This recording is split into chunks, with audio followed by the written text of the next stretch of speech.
Vibmori POV.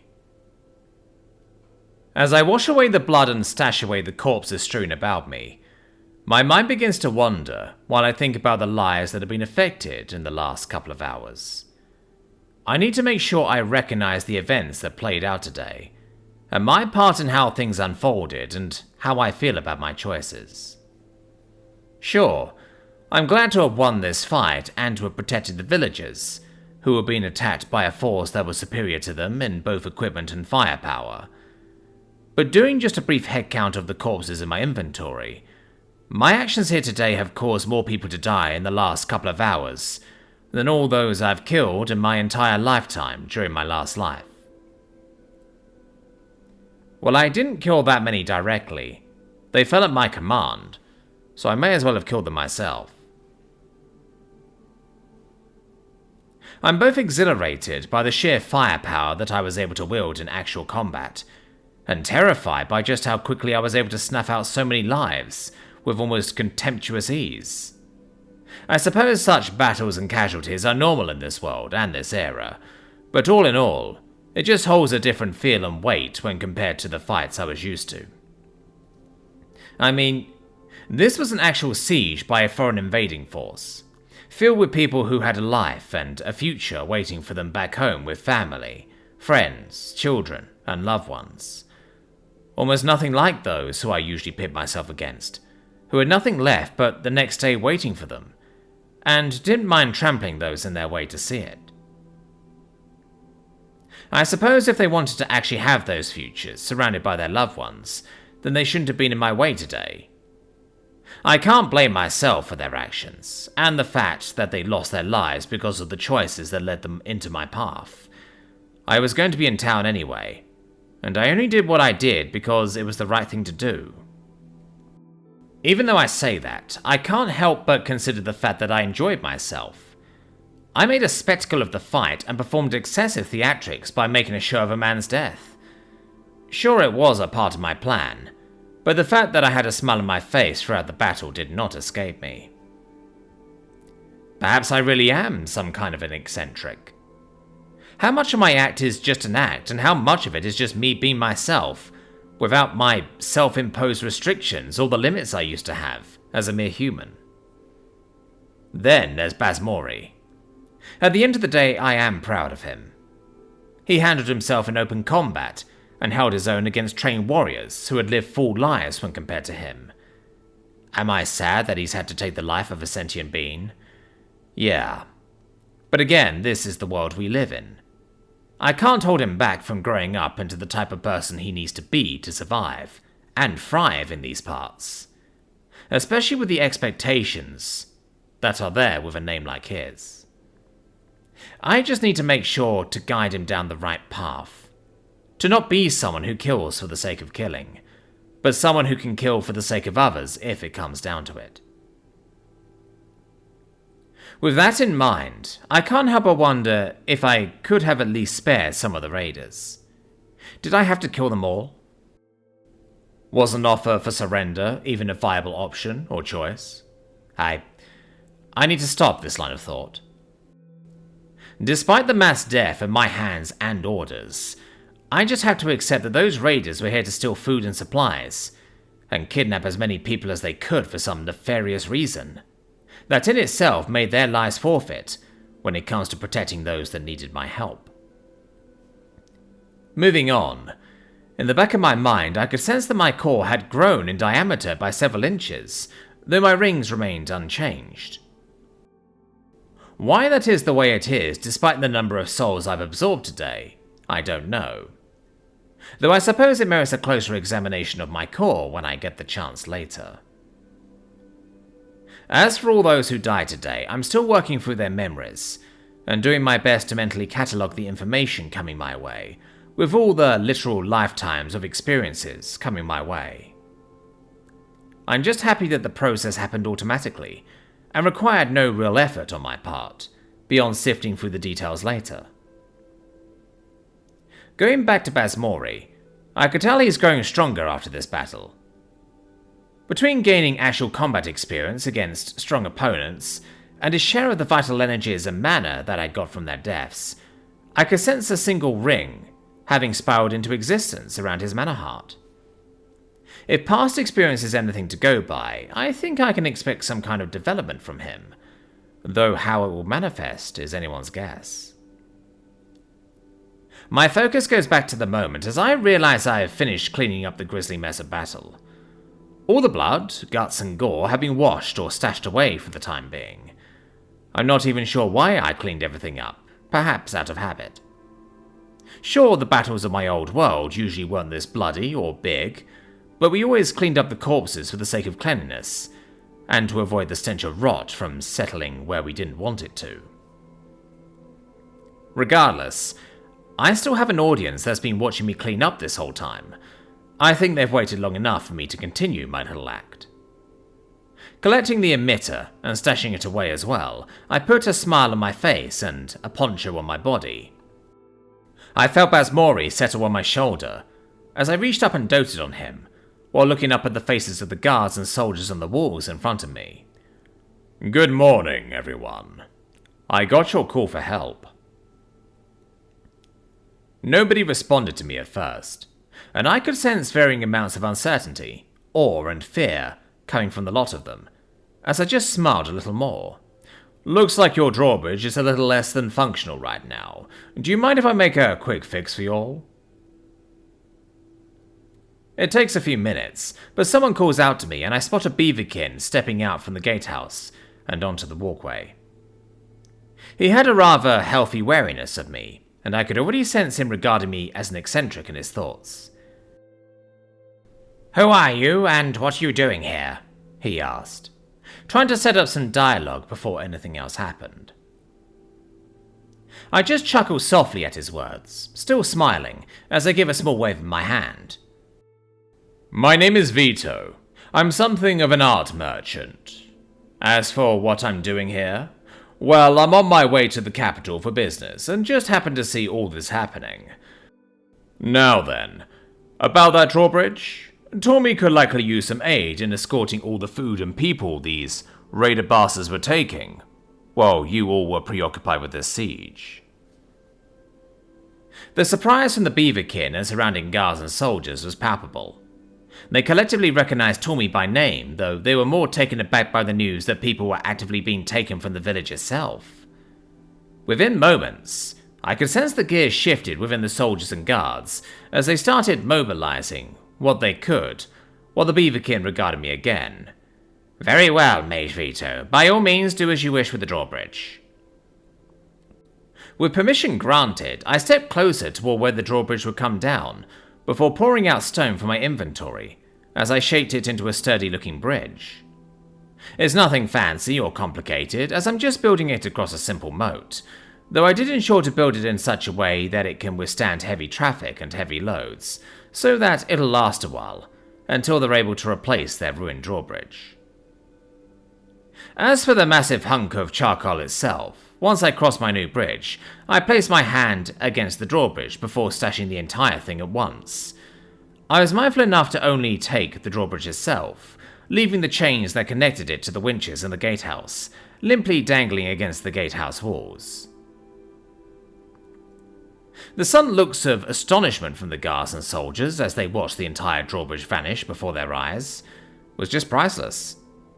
I couldn't help but flash a grin as I did my very best not to outright laugh at their expense, while I crossed the threshold of the walls. "Sorry if I surprised you. You should take some carts and carriages north to meet up with Tommy and some of the guards who went with her. Oh, and you'll find some more people and goods over in the fields to the west," I explained, making vague gestures in the general directions they needed to go. Now in the Bailey, I was surrounded by a controlled chaos of soldiers and guards, going from place to place, doing whatever it was that needed to be done. As the minutes started to trickle by, I watched as barrels of fluids were being rolled somewhere by some soldiers, while another few went around collecting arrows and spears from the floors and buildings.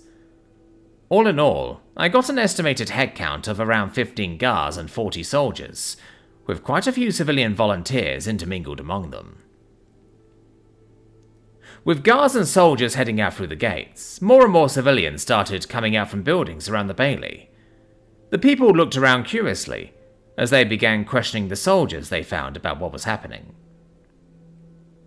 However, I didn't get the chance to get a head count on the civilians that were there, or eavesdrop on the conversations, as I was approached by the beaverkin from before, along with a few soldiers and guards who accompanied him.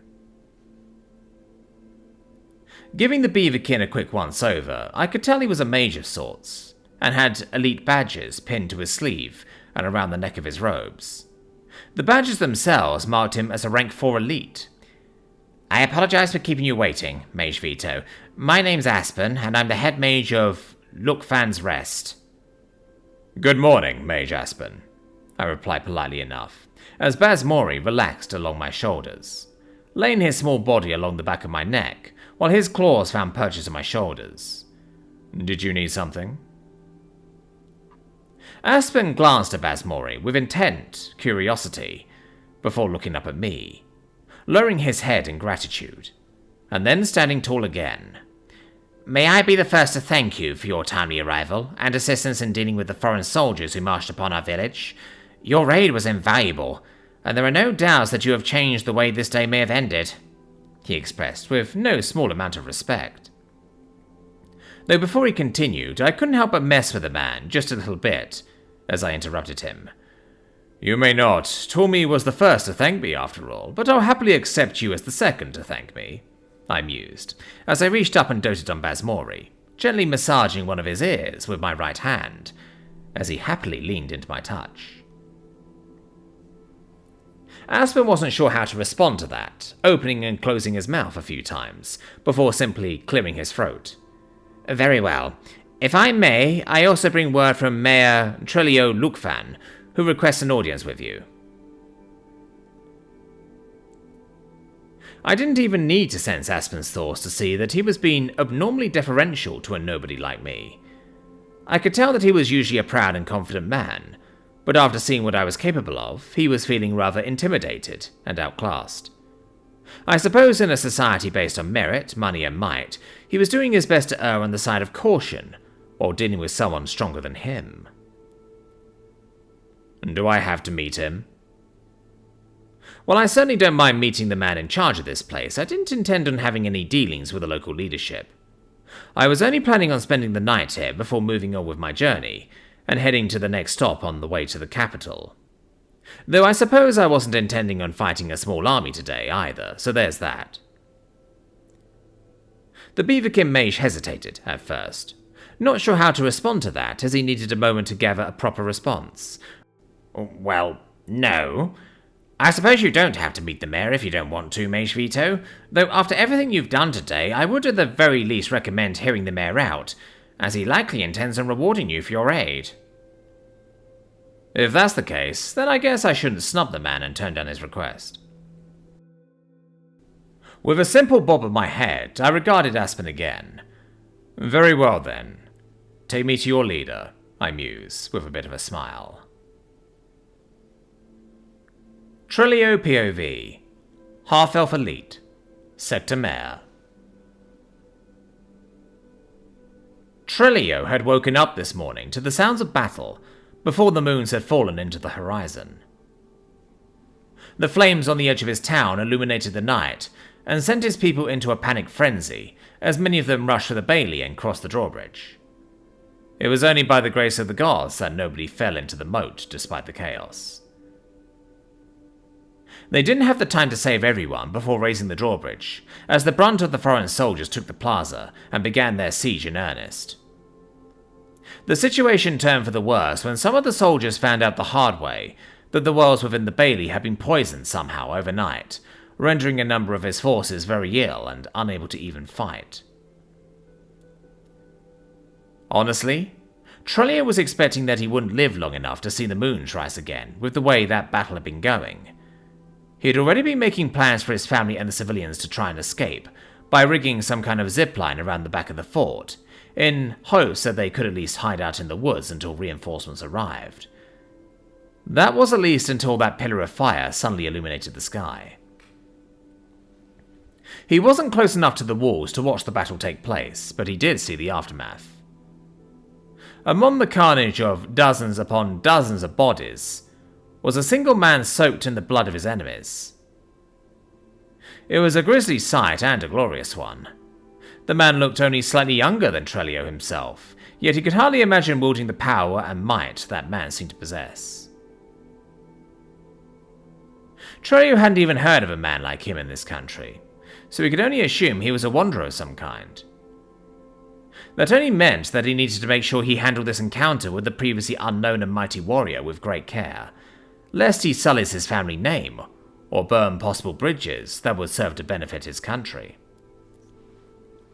For the moment, Trelio found himself in the force meeting room, sitting at the head of the table while still in his armor, his warhammer lying across the table itself, disgracefully pristine and unused, after everything that happened today.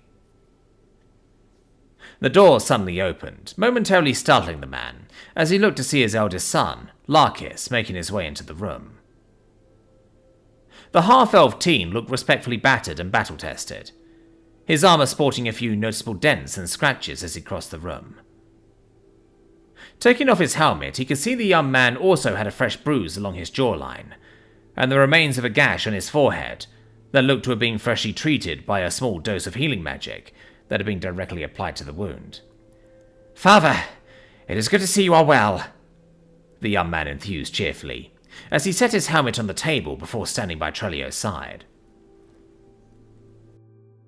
Trelio couldn't help but grin as he stood, giving Larkis a proud hug as their chest plates clanked against each other rather audibly. "Larkis, I've hit the worst. I'm glad to see you are well. Tell me, where have you been?" he asked, pulling back as he gestured for his son to sit beside him, while he settled into his seat as well. Larkis nodded intently, unfastening his sheathed blade from his hip as he laid it on the table before settling into a chair. "Well, I have been out on overnight patrol with some of the other guards," he mentioned, flashing a fairly sheepish smile as he began his tale. Trelio knew his son better than that. While it may have been true that he was initially out on patrol with the guards, it was more likely he was spending time at the inn and hanging around Tormi's daughter. However, he decided to not interrupt as Larkis went about painting the scene, as they described fortifying the inn when the foreign soldiers began marching in the village, crediting himself with a confirmed 3 kills, before falling in battle after suffering a hammer to the face. He then went on to describe waking up in the field with the other villagers, who didn't have the good fortune to make it across the drawbridge, though his memories were admittedly still hazy for a majority of that time, between the head wound and the blood loss. "Though that is when the stranger arrived.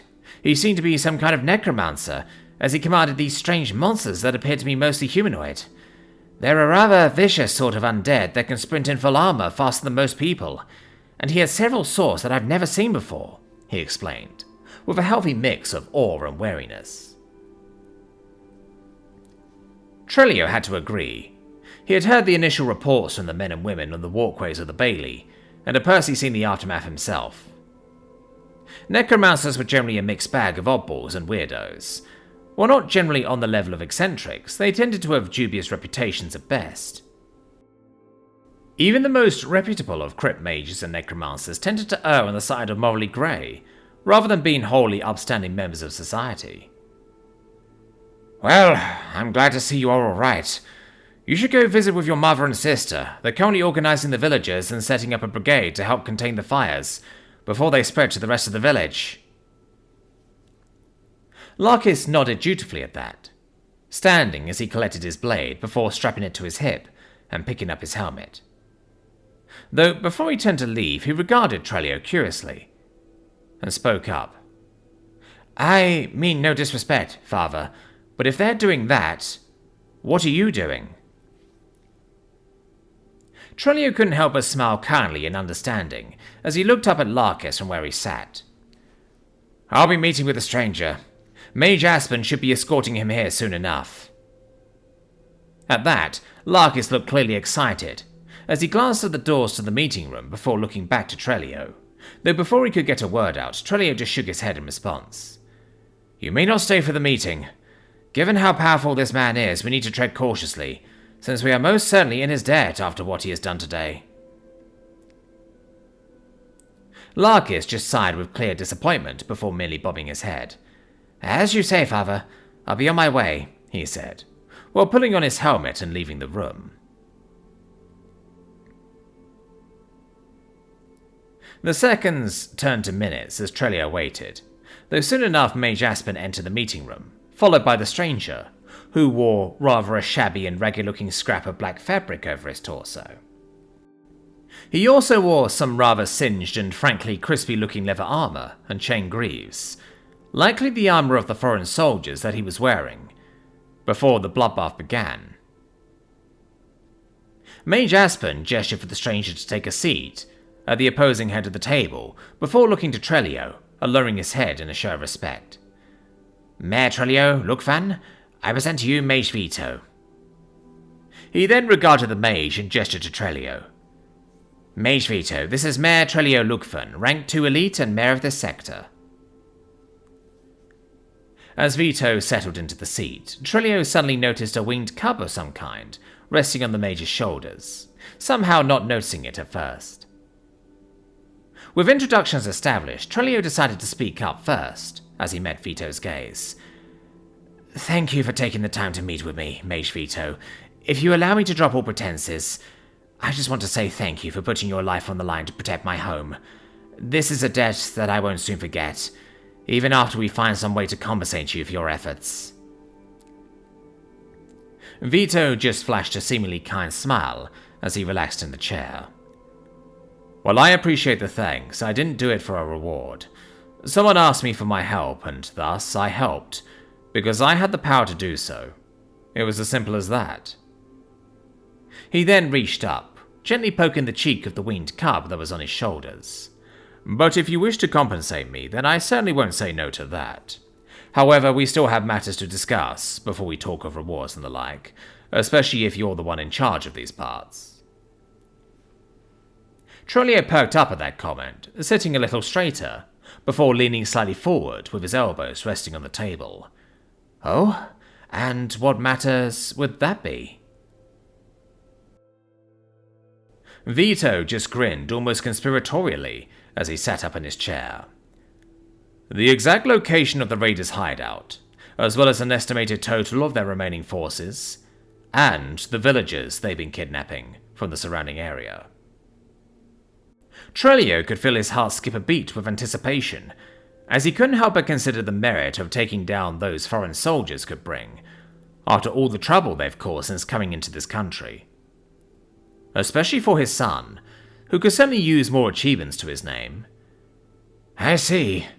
Those are certainly some rather important matters," he expressed, while doing his best to maintain his composure. "Great. Then let's talk business," Vito mused as he relaxed into his seat again.